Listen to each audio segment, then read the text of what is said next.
Hyper-connected yet disconnected. It's the paradox of our time. Why are we lonelier than ever in a world that's always online?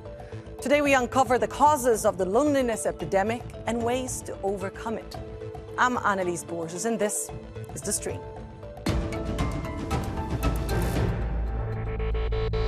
Do you ever get lonely? Yeah, I think everyone gets lonely.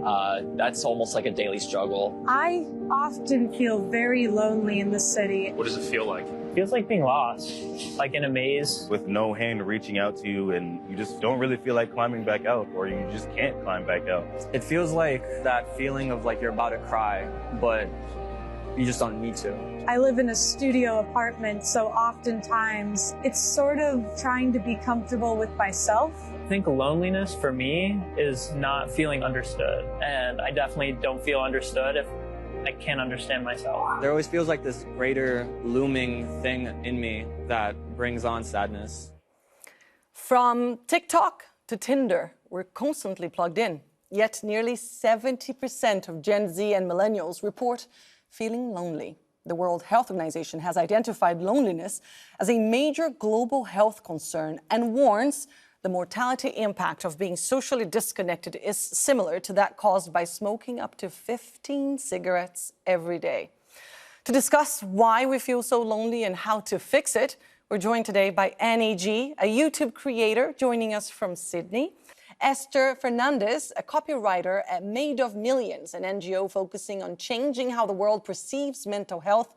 She'll be talking to us down the line from LA, and Simone Heng, a human connection specialist. She's joining us from Singapore. Thank you all so much for joining us here today. Simone, you wrote a book about this. It's called Let's Talk About Loneliness. Can we start with a definition? What does it mean to be lonely?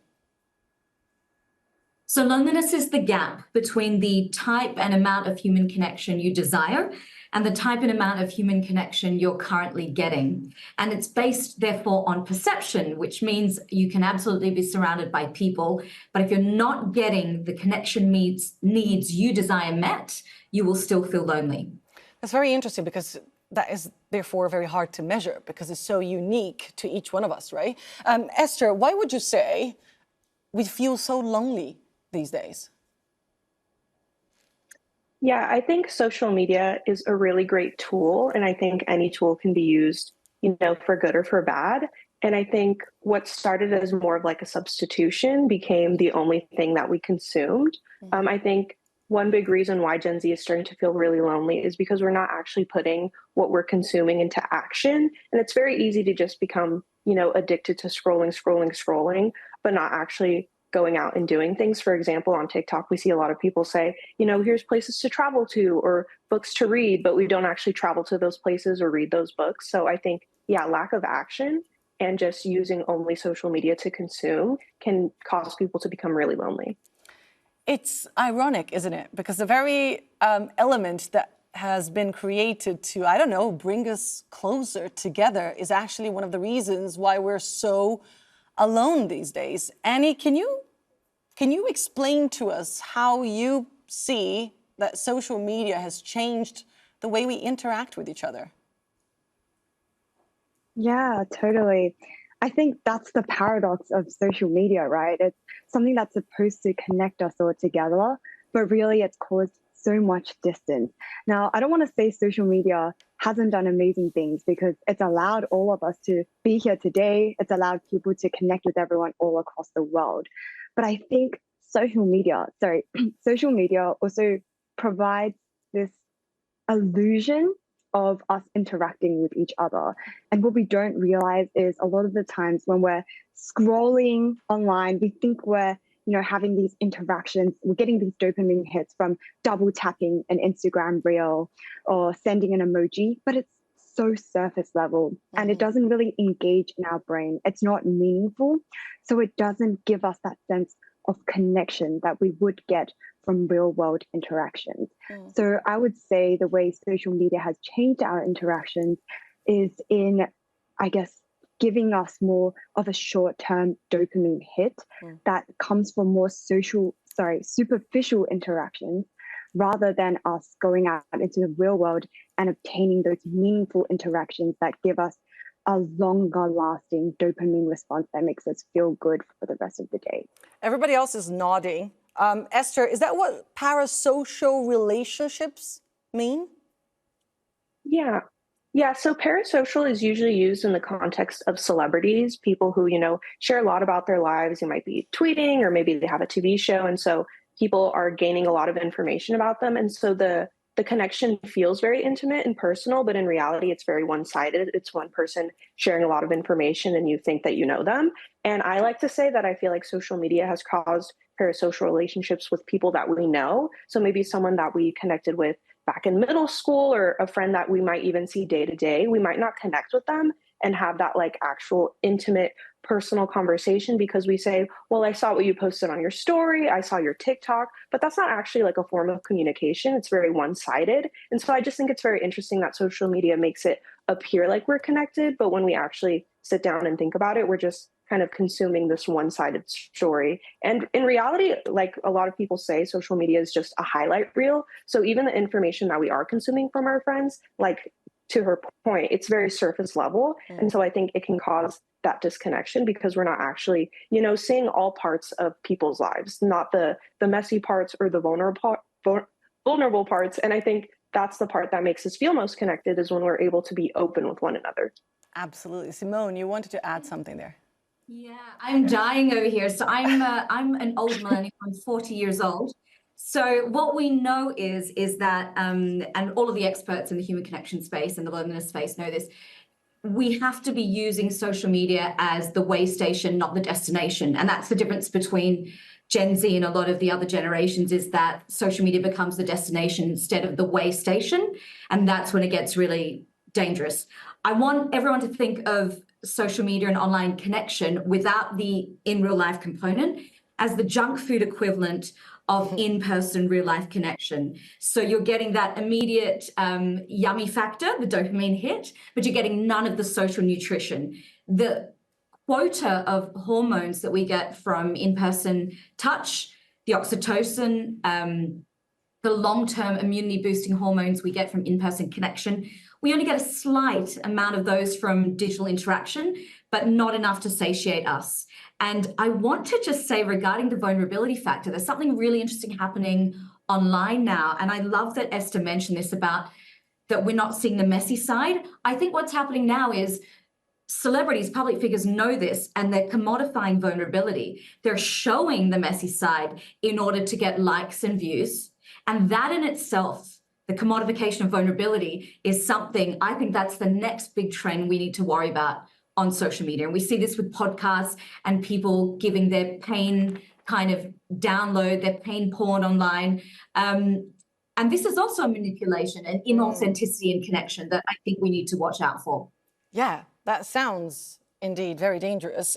It's interesting because we're talking about how technology is harming us in a way, but it's the way we use technology. I want to bring the conversation to the offline world a little bit, because I want to share a clip we found on social about how our cities and the way we go about our daily lives in them are also contributing to our isolation. Take a listen. We're losing all of our places to sit. There is nowhere to sit down, for free at least. And I've seen loads of videos on TikTok recently to do with third spaces, which got me thinking. Third spaces are somewhere that isn't your home and is also not your work, but you can still be social and meet up with people and build a community there. And if you don't want to spend money, where can you go? I've been walking around today, it's raining, and I don't necessarily want to sit in a park. And if I want somewhere with shelter, I'm probably going to have to choose a cafe or somewhere where I'm paying for a service, which is fine if that's what you want to do. But if you don't necessarily have the money for that, you probably have to go back home. And that's essentially the crux of the problem.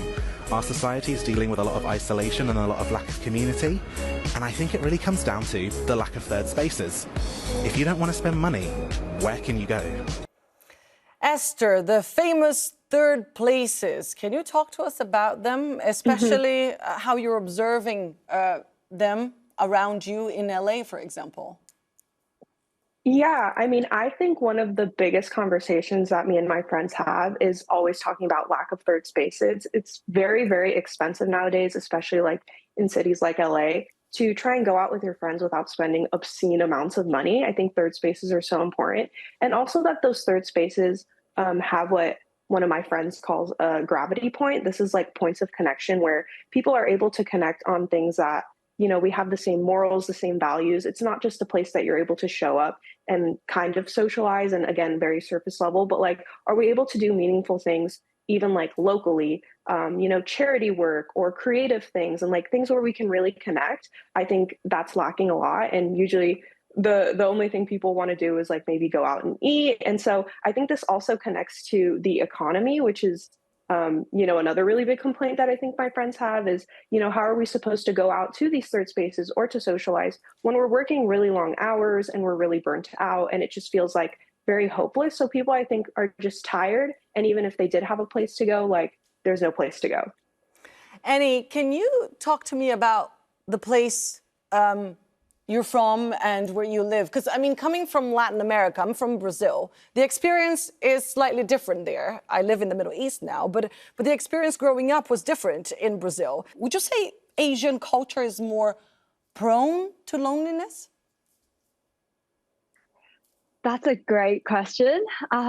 Look, I think it's hard to say immediately whether Asian culture is more prone to loneliness, but there are certainly many cultural factors that we can consider in this kind of discussion. So I think the two cultural factors that we should consider is social rigidity and relational mobility. So I'll just quickly explain what that is. So social rigidity refers to how strict a set of societal norms or expectations might be.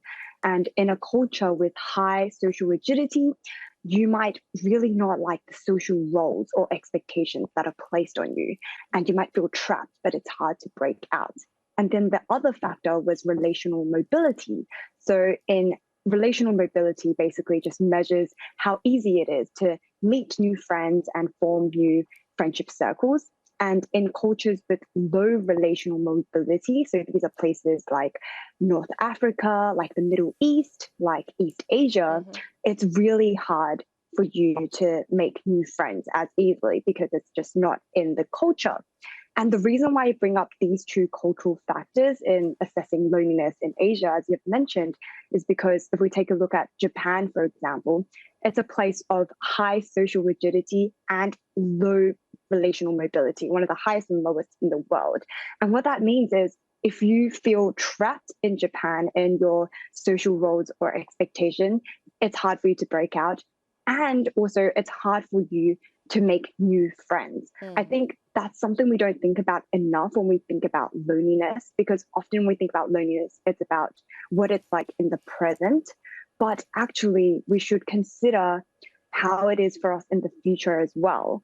And what I mean by this is if we're in a place with high relational mobility, meaning it's easy for us to make new friends, this would be somewhere like the United States, for example. I might feel lonely now, but if I know that I can make friends easily later, like I moved to a new city, I'm lonely now, but I have confidence that I can make friends in the future, that is a lot easier for us to handle with the sense of loneliness we feel.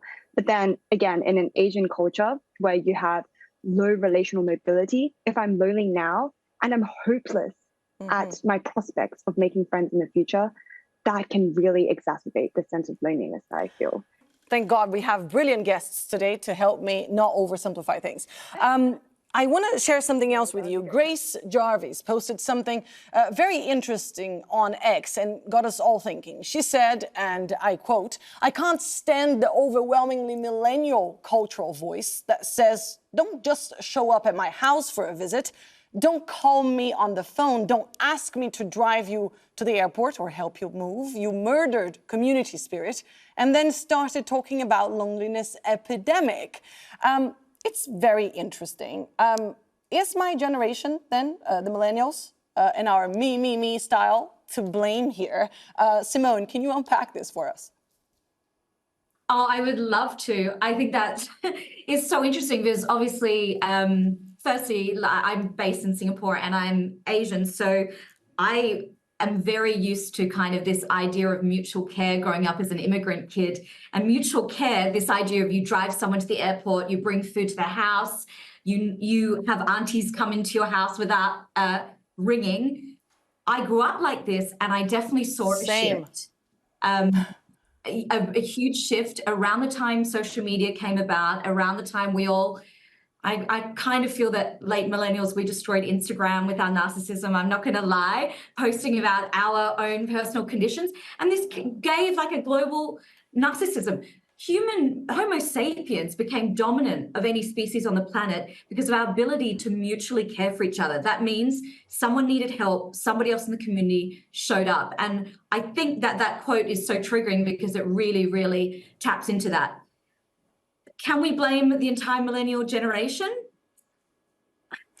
I don't know about that, but I would like to see a change in that. And however, despite writing a book on this and despite knowing that we need to come together, and I would like to think that I am there for all my friends, I have the millennial thing where I need a lot of time on my own. I used to live in Switzerland. I visit every year.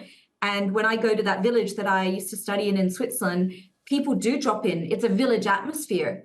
And I find it socially quite exhausting, even though I work in this space, because as a millennial, my social battery is not as high as the generation who came before me, which is my host mother and my host father in that village that I stay with, who are completely used to people dropping in without knocking and bringing food over. So I do think the conditions of modernity have changed. With all of our good intentions, the conditions of modernity have changed our social batteries, what we're used to, even though I do think there is a global mass yearning to go back to that type of connection where we could behave in mutual care of each other. I hear you 100%. It's quite interesting how the way you're describing how you grew up reflects something very close to my reality of people just showing up and spending the day in your house. And sometimes you're going, oh my God, I really needed to do other things. But in any case, Esther, can I turn to you now? Because obviously the consequences of this feeling lonely can be so dangerous to our health. We talked a little bit about at the start of the show. The mortality rate associated with being isolated is staggering. Yeah. I also wanted to add a little bit to her point. I think it's really interesting because I work in the mental health field, and I feel like at one point people weren't really taking mental health too seriously, and it was sort of this like toughen up attitude, like bottle up your feelings. There was a lot of stigma, and now I think we've actually jumped to the other extreme where people go, okay, now you have to care a little too much about yourself, and it's all about self-care because cutting people off is self-care and you need to preserve your own energy. And Boundaries. I feel like eventually we're going to have to boundaries, a lot of therapizing language in personal conversations. And I feel eventually we're going to have to sort of come to the middle and find that we have to get rid of this dualistic thinking. And I think both things can exist at the same time. We don't have to, always show up unannounced and maybe not have boundaries for people. And at the same time, it's good to show up and to care for one another and help each other, go to the airport or move. And that's what friendship is all about. Mm-hmm. I think the impacts of not being able to show up for one another, I definitely see a lot of people in our comment section talking about depression, a lot of social anxiety, a lot of dissociation or derealization. I think a lot of these things have to do with avoidance. And we're kind of stuck in this cycle of, well, I'm feeling lonely, so I'm going to stay inside. But because I stay inside, I'm not entirely sure how to go back out and socialize. And so we're kind of stuck in this cycle that people really don't want to be in, but it's really, really hard to get out of. Annie, do you agree that it's the key here is indeed to try and break that cycle? Yeah, I mean, adding to Esther's point, I think you're so right in that, what it makes social media addicting is because short term, it can help alleviate our loneliness by giving us those little dopamine bursts every time we, see and live through other people's experiences. But we know that with prolonged excessive usage of social media, those short-term reliefs actually can cripple us and make us even more lonely in the long term. So yeah, I think social media, using it as a short-term relief can help, but it can also be a crutch if we're using it too excessively. Simone, I would like to share something with you. Actually, you wanted to add something, but go first, and then I'll share something that you posted on your social media. You go first.